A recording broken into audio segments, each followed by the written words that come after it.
Here's something that needs to stop. I followed your recipe exactly, but... We see this a lot. Somebody will say, I followed your recipe exactly, except that I used 5 pounds of honey instead of 3 pounds. I did 4 pounds of raspberries instead of your 2 pounds of strawberries. I put in a banana, and then I added some coffee grounds, and I used this yeast instead of that yeast because I wanted a higher alcohol content. How come it doesn't taste like what you described? Well, holy shit, you didn't make what we made at all. This comes up all the time. And I'm not trying to pick on people in particular or pick on people at all, really. People don't realize that every aspect of a recipe has its place. And when you start subbing things out, you are changing that recipe. You are changing the chemical composition of that brew. And not all changes will have drastic effects, but some of them certainly can. The biggest thing that we see people try to swap out is how much fermentable sugars and what yeast. All the time. We use a yeast that's 13 or 14%. They want to use EC1118 or turbo yeast, and then they double the amount of fermentables because they want more alcohol, and then they wonder why it's stalled, why it tastes funny, why it has rocket fuel going on for it, why it's so harsh, or any number of other things, why it's not so pleasant like we described it. Well, here's the simple solution to that one. Look at most commercial wines and meads. Most of them fall into the 10 to 15% alcohol range. When you go outside those ranges, well, lower wouldn't really work for a wine, but some wines are lower. But when you go higher than that range, you're starting to look at you need better nutrient schedules, you need a specific type of yeast, you need to be much tighter on your controls of temperature and pH and things like that, and you probably need to age it longer. That's a general rule of thumb. The higher the ABV, the longer it'll take to age. And I'm not talking years, I'm talking it could be 6 months or 9 months. But it's still longer than something that was, say, 12% when you made something that was, say, 20%. And the turbo yeasts, okay, I used them like twice, never on the channel. It was long before we had the channel. And I wasn't impressed, but I have not used them in a very long time. And I know some people use them all the time now. I'm willing to give it a shot. We have a turbo yeast that's been sitting in the fridge since the last time I used them. That's how long we've had that one. I think that one just became yeast nutrient. I just got to kill it off. So I might buy a packet or a bag or whatever they come in of turbo yeast and make a test of that just to see, does it make anything even remotely good, or is it just total BS? Basically, it's just a yeast with a nutrient added to it to bulk it up, to make it super, super fast. A lot of people like to talk about Kveik yeast with the speed. Now, the thing about Kveik that's interesting, I don't know a lot about it, and we only used it for like one brew so far, is it's really designed that at higher temperatures, it produces specific esters that are favorable, okay? And that's why it works so fast. It's not necessarily the yeast, it's the temperature you're fermenting at. If you ferment at 100 degrees, most yeast actually don't like that. Kveik gives off specific esters, but the heat makes it ferment that much faster. So it makes a product faster that has favorable esters. That's a useful thing.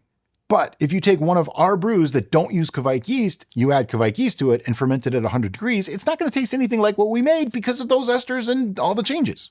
Another change that happens pretty often is people will completely swap out different spices. Like if we use cinnamon, they're going to put in clove.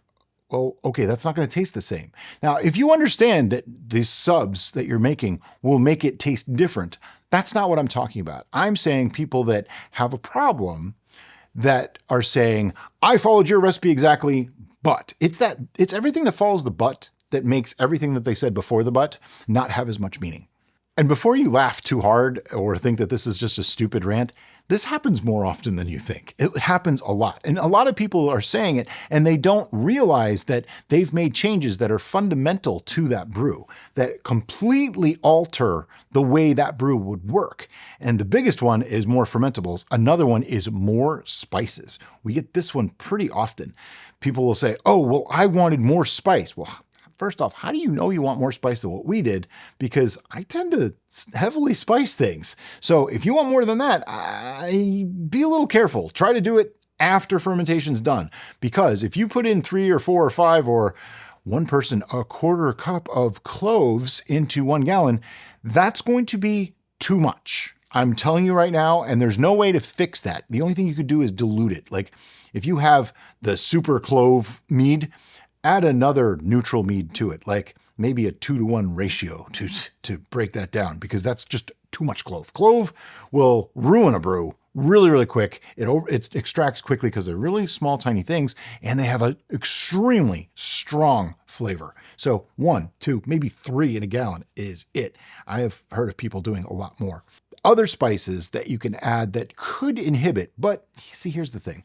We've been saying for years, we had said for years that cinnamon, allspice, clove, ginger, stuff like that are antibiotics. So they're going to harm the fermentation. Well, here's the funny thing. I actually did a little bit more research into this, and they don't seem to affect fungus, which yeast is a fungus. So probably not a problem. And that's why for years, I always said, I front load anyway. Whatever, I don't worry about that. I've never had a problem. And that's why we've never had a problem, because it doesn't actually affect the yeast. Now, there's probably a lot more to that story, so I don't want to go too deep into that, but that's my story. I'm sticking to it. I'm going to keep adding my spices in primary fermentation because that's how I like to do it. Your mileage may vary. If you want to do it in secondary or conditioning phase, go for it. I don't see anything wrong with that. Another thing that people like to change is the fruits that are used. And this is where things get a little bit dicey because some fruits fall apart completely. Some fruits float, some fruits don't. Some fruits have lots of sugar, some fruits don't have much sugar. If you start swapping out fruits, it's not a 1-to-1. That's the thing. Like if we made a strawberry mead and say we used 6 pounds of strawberries to make that mead, you could, in theory, just swap out any other fruit and use 6 pounds of it and get something that probably tastes good. Just know it's not going to taste like strawberry mead. That's a strange one, but I have to put it out there because it's happened. I've had someone say, I used blackberries instead of strawberries. Why doesn't mine taste like strawberry? Let that sink in for just a minute. That comment actually happened. And I actually wrote back to them and I said, okay, I want you to reread your statement before you ask this question again. And they laughed. They thought it was funny. So obviously it was just a thing, but hey, it's a crazy world we live in. You never know. I have to take comments at face value. But we do get this comment all the time where people say, I made this recipe exactly, but. And most of the time, no, it's not even close. And once you do that, there's no way for me to know, because the next question sometimes is, even if they didn't have a problem, do you think it'll be good? Well, if I didn't make it, I really hesitate to give an answer to that question because there's so many other variables that could have impacted. For me to say with any certainty that this would be good is very, very difficult. Now, what's funny is the inverse is actually kind of a thing. I can say, oh, wow, all that, no, that's probably not going to be good. That's easy to say. Like if you've added too much of this or too much of that, that would just totally throw it into not good territory, I can usually say that. But as far as, will this be good? I don't know, probably. I mean, it sounds fine on paper, but until you actually do the thing, sometimes there's little hidden stuff that happens that you might not realize. And the biggest problem that I see is people over adding fermentables. I know I said that earlier, but it bears repeating because that is really the biggest thing that I see all the time is, well, I wanted more alcohol than you did, so I doubled the amount of honey. Do you think it'll be good? Well, I think it's going to stall. That's what I honestly think. And then the response is usually, oh, well, I'll just let it ride and see what happens. And I try to be helpful because the normal ending to that is a couple weeks later, them saying, hey, I did this thing, and like you said, to dilute, I let it ride, and now it's at 1.060, and it's not going anywhere, and I only have like 8% alcohol, but I used EC1118 yeast, so I don't understand. Well, it's because of the way yeast work. If you just front load all those sugars into a yeast, you can actually kill the cells. They can actually pop from, there's a specific term for it, I forget what it is, but they basically take all that in, and it's too much for the cells and they die. So you've killed the yeast before they even got a chance to start. And that is the most common problem that we see from, I made your recipe exactly, but. So try to avoid that if you possibly can. If you are brand new at brewing, my suggestion is do the recipe the way we did it. And I mean everything. The amount of water, down to the temperatures, down to the amount of fermentables, everything that we did. If you can get your hands on what we used, the yeast, everything, do it that way. Because here's why. If you follow it exactly the way we did it, and you know nothing about brewing, it should come out much like what we did. If you change anything, the chances of it coming out like what we did will drastically change. I mean, no matter what, even if you substitute blackberries for blueberries, which is very similar, but it's not going to be the same. Okay? So if we're trying to help you and you had a problem, if you swapped out, now we have to think outside the box and try to come up with what is the problem? What caused that issue? Whereas if you did exactly what we did and you describe a problem, many times I can say, oh, it was probably this, or I'll ask more questions, get more answers.